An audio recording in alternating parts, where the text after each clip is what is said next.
Good morning, children. Today we will start your English literature poem. But first of all, your today's thought is sometimes inspiration comes from a single ray of sunshine. Means कभी कभी हमको जो inspiration मिलती है यानी प्रेरणा मिलती है वो सन यानी सन की एक छोटी सी रे से भी हमको प्रेरणा मिल जाती है कोई भी काम को करने के लिए. Today we will study a poem Summer Sun by Robert Louis Stevenson. As we know that Robert Louis Stevenson was a Scottish novelist, poet and a writer too. In this poem, the speaker describes different aspects of the sun's character. मतलब इस poem में poet ने सन को जो है एक human character human being के रूप में हमारे सामने डिस्क्राइब किया है. And when we put non living thing as a human being is called personification. मतलब जब हम किसी नॉन लिविंग थिंग को as a human being describe करते हैं तो इस पूरे डिस्क्रिप्शन को हम लोग पर्सोनिफिकेशन यानी कि मानवीयकरण बोलते हैं. Let's start the poem. First stanza is, great is the sun and wide he goes through empty heaven with repose, and in the blue and glowing days more thick than rain he showers his rays.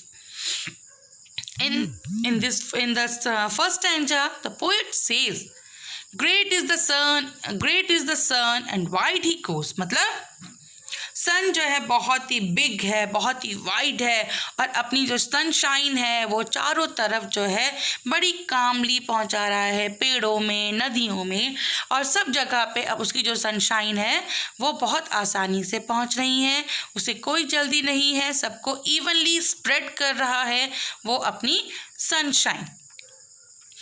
As we know it is a summer sun यानी कि एक गर्मियों का सन है तो चमकदार होगा, जो आसमान होगा स्काई होगा विदाउट क्लाउड होगा, जिसकी वजह से जो सन की ब्राइटनेस है वो हमको और भी ज़्यादा तेज़ चुभ रही है.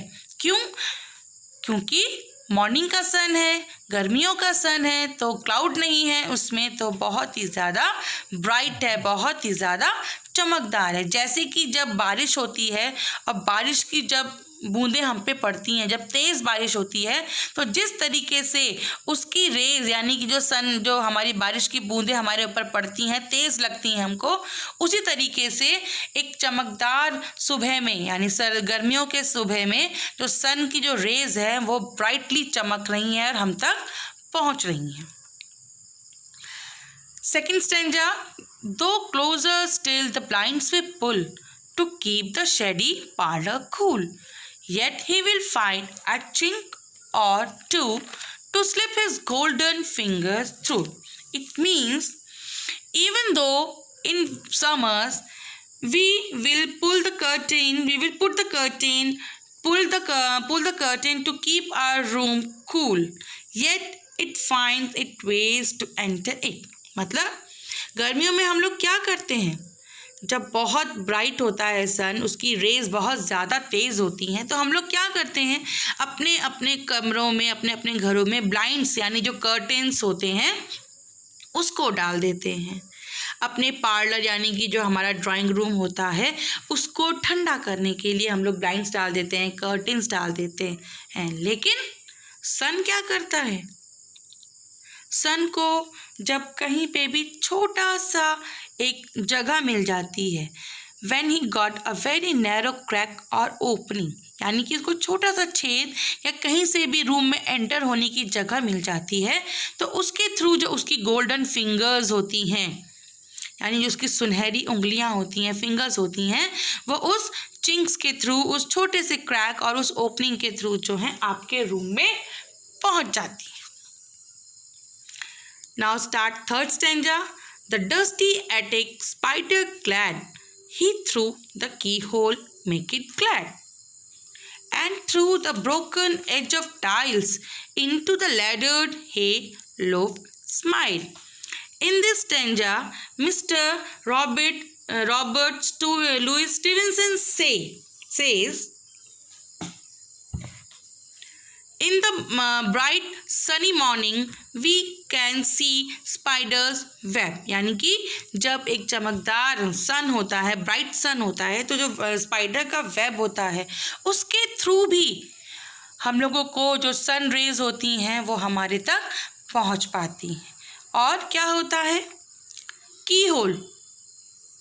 की होल मीन्स जहाँ पे आप लोग अपनी की लगाते हैं, उस छोटे से की होल में से भी सूरज की जो सन की जो रेज होती हैं वो हम तक पहुँचती हैं. वहाँ से भी उसको एंट्री करने की जगह मिल जाती है. ही फाइंड हिज वेज थ्रू की holes, broken tiles, even make the spiders web with dust shine reaches everyone. Spider का वेब हो, की होल हो या ब्रोकन टाइल्स हो, टाइल्स टूट जाती हैं तो वहाँ से भी सन की जो रेज होती है वो हम तक पहुँचने लगती हैं. Even as you see that he means जो आप लोग अपने जो कैटल्स होते हैं, जानवर होते हैं, उनको खिलाने के लिए जो चारा रखा जाता है उसको हे बोला जाता है. तो उस पे भी वो इवनली स्प्रेड होती हैं और उस पे वहाँ से जब सन की रेस पड़ती है तो वहाँ से क्या होती है? Lots of smile we can see, we can feel that.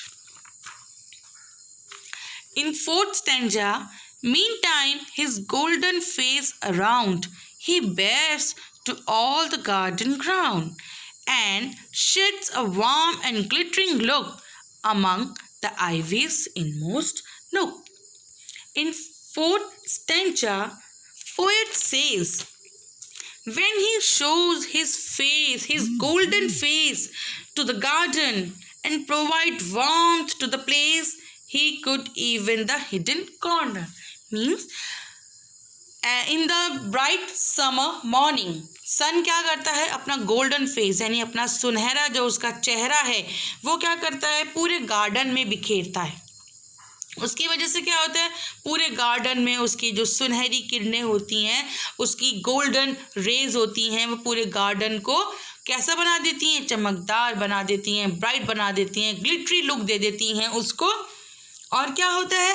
और जब वो पेड़ों के पीछे से उसके ऊपर गोल्डन रेज पड़ती हैं तो फॉरेस्ट होते हैं, जो आपके ट्रीज होते हैं, उनमें एक वार्मथनेस जाती है, यानी उनके अंदर एक गर्माहट आती है. और सूरज की रोशनी से जो सन रेज होती हैं उससे जो हिडन कॉर्नर्स होते हैं वो भी कैसे हो जाते हैं? वो भी एकदम ग्लिटरी लुक में, यानी कि वो भी एकदम चमकदार हमको दिखाई देने लगते हैं.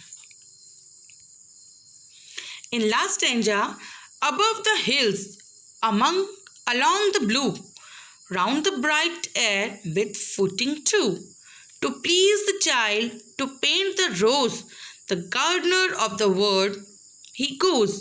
In last stanza, Mr. Stevenson says,